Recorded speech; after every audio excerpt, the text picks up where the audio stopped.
गुज़िश्ता बरस अफ़गानिस्तान में तालिबान की हुकूमत कायम होने के बाद खैबर पख्तूनख्वा और बलूचिस्तान में दहशत गर्दी की नई लहर ने जन्म लिया है, जिसकी बुनियादी वजह तालिबान के हमख्याल अक्सरियत पसंदों की पाक अफ़गान बॉर्डर से बिला रोक टोक पाकिस्तान में आमद करार दी जाती है। वाज़ेह रहे कि गुज़िश्ता चंद महीनों से पाकिस्तान दो अतराफ से दहशत गर्द हमलों की जद में है। एक जानिब तहरीक तालिबान पाकिस्तान यानी TTP दहशत गर्द हमले कर रही है, जबकि दूसरी तरफ बलूचिस्तान में कौम परस्त अलहदगी पसंद अपनी कार्रवाइयों में मसरूफ़ है, जिनका हदफ सिक्योरिटी फोर्सेज और चीन के इश्तराक से चलने वाले मंसूबों को निशाना बनाना है। सिक्योरिटी माहिरीन समझते हैं कि अफगानिस्तान में तालिबान के बरसर इक़्तिदार आने के बाद से तालिबान दहशतगर्द और बलोच अस्करियत पसंदों की ताकत में इजाफा हुआ है, क्योंकि तालिबान हुकूमत भी इनके खिलाफ कोई कार्रवाई करने के मूड में नहीं है। अस्करी माहिरीन का मानना है कि तहरीक तालिबान पाकिस्तान के दहशतगर्दों की पनाहगाहें आज भी अफगानिस्तान के अंदर मौजूद हैं। अगरचे पाकिस्तान ने कोशिश की कि अफगानिस्तान की मौजूदा हुकूमत इन पनाहगाहों को ख़त्म कर दे, लेकिन अफगान तालिबान पाकिस्तान को वही जवाब दे रहे हैं जो पाकिस्तान अमेरिका को अफगान तालिबान के हवाले से दिया करता था,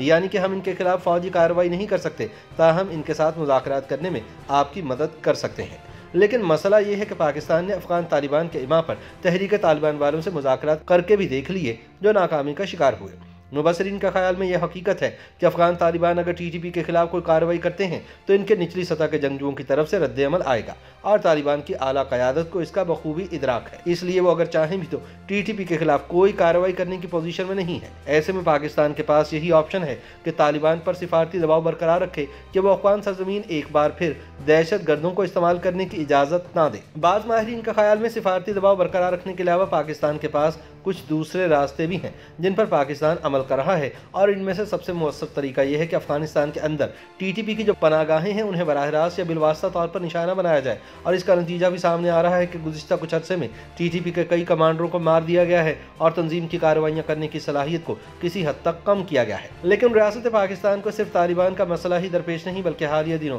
बलूचिस्तान के अंदर भी बलोच अलहदगी पसंदों के दहशत गर्दाना हमलों में शिद्दत आ रही है, और ये समझा जा रहा है कि ये लोग न सिर्फ सिक्योरिटी फोर्सेज को बल्कि पाकिस्तान और चीन के इश्तराक से चलने वाले मंसूबों को भी अपना अहम हदफ समझते हैं। मसला ये है कि बलोच अस्करियत पसंद भी कार्रवाइयाँ करने के बाद सरहद पार चले जाते हैं और अक्सर औकात अफगानिस्तान या ईरान में रूपोश हो जाते हैं। दिफाई मुबसरीन का ख्याल में इन हज़ारों बलोच अस्करियत पसंदों के पास जो अफगानिस्तान से वापस आए हैं, दो ही रास्ते थे कि या तो बलूचिस्तान के दूर दराज इलाकों में छुप छुपा कर गुमनामी की जिंदगी गुजारें या रियासत पाकिस्तान के खिलाफ दहशत गर्दाना कार्रवाइयाँ शुरू कर दें, और इन्होंने बज़ाहिर दहशत गर्दी के रास्ते का इंतखाब किया है। इन हालात में जबकि इनके लिए अब पाकिस्तान से बाहर भागकर पनाह लेने की कोई दूसरी जगह नहीं है, ना तो अफगान तालिबान इन्हें पनाह देने के लिए तैयार हैं और ना चीन से बेहतर होते ताल्लुकात के सबब ईरान अपने सरहदी इलाकों में इन्हें पनाह देगा। माहिरीन समझते हैं कि बलोच अलहदगी पसंदों की बैरूनी हिमायत का सिलसिला अब ख़त्म हो चुका है और इस एतबार से इनके खिलाफ बलूचिस्तान में कार्रवाई अपने आखिरी मराहिल में दाखिल हो चुकी है। अगर इस मौके से फ़ायदा ना उठाया गया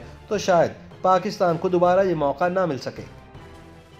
YouTube पर गूगली न्यूज देखने के लिए youtube.com की सर्च बार में गूगली न्यूज TV टाइप करें। गूगली न्यूज के पेज पर सुर्ख रंग के सब्सक्रिप्शन वाले बटन पर क्लिक करना ना भूलिए। YouTube पेज पर अपलोड होने वाली वीडियोस से बाखबर रहने के लिए बेल आइकन पर क्लिक कीजिए। आपको हर नई वीडियो के बारे में नोटिफिकेशन मौसूल हो जाएगा।